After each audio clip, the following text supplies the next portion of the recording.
안녕하십니까. 뉴스데스크 강원입니다. 영서 북부와 강원 산지 전체, 평창과 횡성 등에 대설주의보가 내려진 가운데 밤사이 강원도 곳곳에 많은 눈이 내릴 것으로 예상됩니다. 현재 지역에 따라 산지에 시간당 1cm가량의 눈이 오고 있는 가운데 내일 낮까지 강원 산지에 10에서 20cm, 많은 곳은 30cm 이상 오는 곳도 있을 것으로 예상되고 내륙과 동해안에도 3에서 8cm, 많은 곳은 10cm 이상의 눈이 오겠습니다. 내일 아침 최저기온은 영하 6도에서 2도의 분포로 오늘보다 5도에서 6도가량 낮겠습니다. 한편 내일 낮에 그친 눈은 화요일에 다시 시작돼 많게는 30cm 이상 추가로 내리겠습니다. 차량용 소화기 비치 의무화가 시행된 지 석 달이 지났습니다. 5인승 이상의 모든 차에 비치해야 하는데 작년 12월 판매 차량부터 적용되다 보니 아직 의무 차량이 많지 않고 규정을 모르는 운전자도 적지 않은데요. 하지만 차에 불이 났을 때 소화기 한 대는 소방차 한 대와 맞먹는다고 합니다. 나금동 기자가 취재했습니다. SUV에서 희뿌연 연기가 쉴 새 없이 뿜어져 나옵니다. 소방관들이 소화액을 뿌립니다. 지난해 9월 영동고속도로에서 엔진 과열로 추정되는 화재가 났습니다. 차 한 대를 태우는 데 걸린 시간은 17분. 올해 1월 강릉에서는 3중 추돌 사고 이후 차량 한 대에 불이 붙어 9분 만에 전소됐습니다. 화재가 한 1분 안에 쉽게 전소될 수 있는 확 번지거든요. 끄지 못하는 상태로. 소화기 하나로 전체 번질 수 있는 화재를 이제 진압을 할 수가 있습니다. 작년 12월 1일부터 소화기 의무 설치 대상 차종이 기존 7인승 이상에서 5인승 이상 모든 차로 확대됐습니다. 다만 작년 12월부터 제작, 판매되거나 소유권 변동으로 등록된 차량부터 적용됩니다. 차량용 소화기는 반드시 이렇게 자동차 겸용이라고 적힌 것으로 구입해야 합니다. 장시간에 걸친 진동 테스트를 통과한 뒤 정식 인증을 받았다는 것을 의미합니다. 잘 지켜지고 있는지 자동차 검사소를 찾아가 봤습니다. 1시간 동안 10대가량의 검사가 이뤄졌는데 소화기 의무 설치 차량은 2대에 불과했고 바뀐 규정을 알지 못하는 운전자도 상당수였습니다. 그런 내용을 전혀 인지를 못하고 있죠. 앞으로 바로 준비를 해서 차량 화재나 또 다른 차량 화재가 났을 경우 도움도 줄 수 있고. 하지만 정기검사 때 소화기가 없어도 부적합 판정 없이 시정 권고만 이뤄지고 있습니다.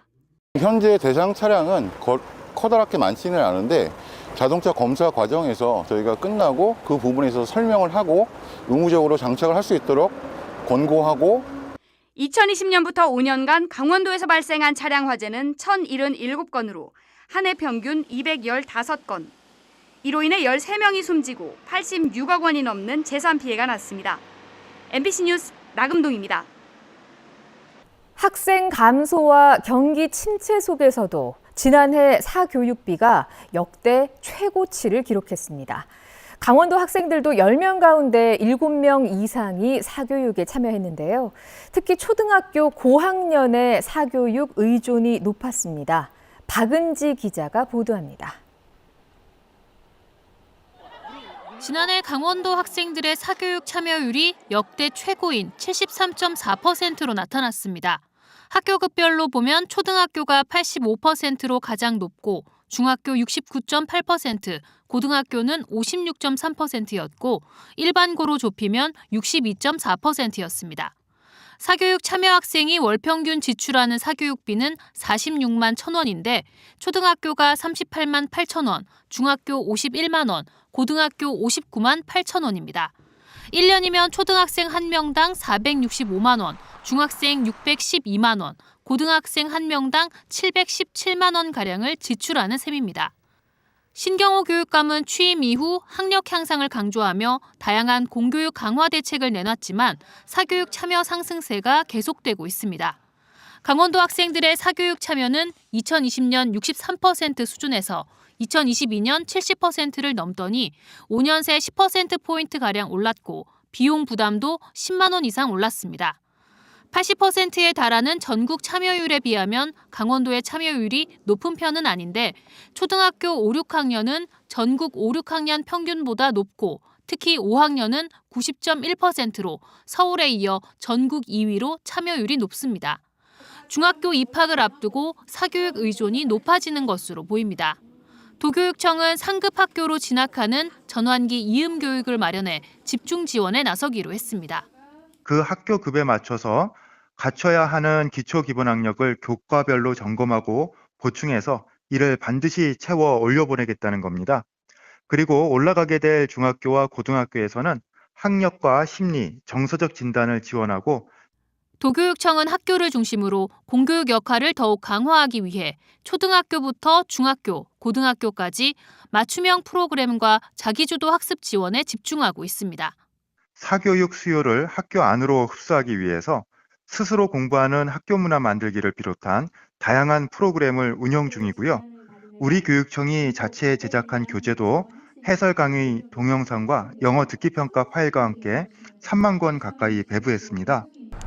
교육부는 시도 교육청별로 지역 여건에 맞는 사교육 대책을 마련해 평가하기로 한 가운데 도내 여러 교육발전 특구별로 차별화된 혁신 모델과 프로그램이 함께 제시돼야 할 것으로 보입니다. MBC 뉴스 박은지입니다. 주말 사이 도내 곳곳에 산불과 주택 화재가 잇따랐습니다.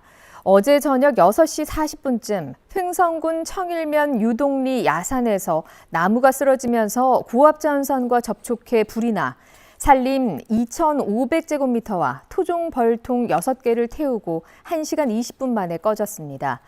이에 앞서 오후 2시 30분쯤에는 횡성군 청일면 속실리 야산에서 불이 나 산림 300제곱미터가 불에 탔습니다. 또 어젯밤 9시 40분쯤에는 춘천시 사북면 목조주택에서 불이 나 80대 거주자가 머리에 화상을 입었고 이에 앞선 오후 5시 50분쯤에는 원주시 신림면 단독주택 화재로 가재도구가 불에 타 소방서 추산 2천만 원의 재산 피해가 났습니다.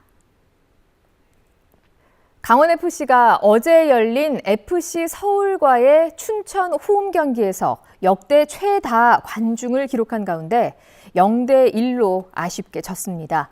강원은 전반 18분 서울의 선제골을 허용한 뒤 동점골과 역전골을 노렸지만 경기가 끝날 때까지 득점을 올리지 못해 리그 6위로 한 단계 내려갔습니다. 이번 경기에는 1,231명의 관중이 송암 스포츠타운 주 경기장을 찾아 2012년 유료 관중 집계를 시작한 이래 춘천 역대 최다 관중 기록을 경신했습니다. 프로농구 원주 DB가 1위 서울 SK와의 시즌 마지막 맞대결에서 패하면서 6강 플레이오프도 빨간불이 들어왔습니다. DB는 오늘 원주 종합체육관에서 열린 서울 SK와의 경기에서 1쿼터를 9대21로 압도당한 뒤 3쿼터까지 추격에 나서면서 50대 52로 뒤쫓았지만 4쿼터 중반부터 SK의 공세에 밀리면서 최종 스코어 63대 75로 경기를 내줬습니다. 오늘 패배로 DB는 7위 정관장과 한 게임 반차로 좁혀지면서 6위 사수의 비상이 걸렸습니다.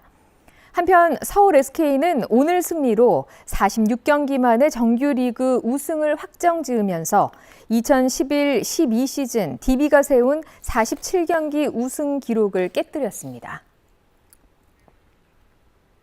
평창군이 내일부터 공공학습 플랫폼 서울런 바이 평창런을 시작합니다. 지난달까지 모집했던 지역 초, 중, 고교생 220명을 대상으로 서울 지역 주요 교육업체와 함께 온라인 학습 콘텐츠를 무제한 제공하고 비교과 열린 강의, 온라인 진로 진학 컨설팅도 제공합니다. 진로 진학 컨설팅은 중학생은 연 1회, 고등학생은 연 2회를 지원합니다. 우수 수강생에게는 스마트 독서 프로그램 참여권, 학습 프로그램 참여 우선권 등의 혜택이 주어집니다. 정선 아리랑 문화재단이 아리랑 센터, 아리랑 홀에서 2025년도 연간 상설 공연 뮤지컬 아리아라리와 떼꾼 공연을 진행합니다. 뮤지컬 퍼포먼스 아리아라리는 올해도 4월 2일부터 11월 27일까지 끝자리 2일과 7일 열리는 정선 5일장 상설 공연으로 관객들을 만날 예정입니다. 지난해 첫 선을 보인 소리극 떼꾸는 올해 한층 발전시켜 4월 5일부터 11월 29일까지 매주 토요일 정선 군립 아리랑예술단의 라이브와 융복합 미디어 아트 공연으로 진행됩니다. 두 공연은 올해 정선 아리랑제 50주년을 맞아 5월 17일 서울에서 열리는 정선 아리랑 인 서울에 참여합니다. 2022년 도내 초등학교 현장 체험학습 도중 발생한 학생 사망 사고로 교사가 유죄 판결을 받자 전국교직원 노동조합 강원지부가 강원도 교육청에 법적 보호장치 마련을 촉구했습니다. 이들은 특히 도교육청이 발표한 안전관리 보조 인력 지원은 채용이 어려운 작은 학교의 현실을 반영하지 못한 제한적인 지원이라고 비판했습니다. 이에 대해 도교육청은 전교조가 비판을 위한 비판만 일삼고 있다며 조례를 근거로 추진 중인 현장체험 보조 인력 지원은 시행까지 시간이 있으니 학교 현장 의견을 수렴 보완하겠다고 밝혔습니다. 뉴스데스크 강원을 마칩니다. 고맙습니다.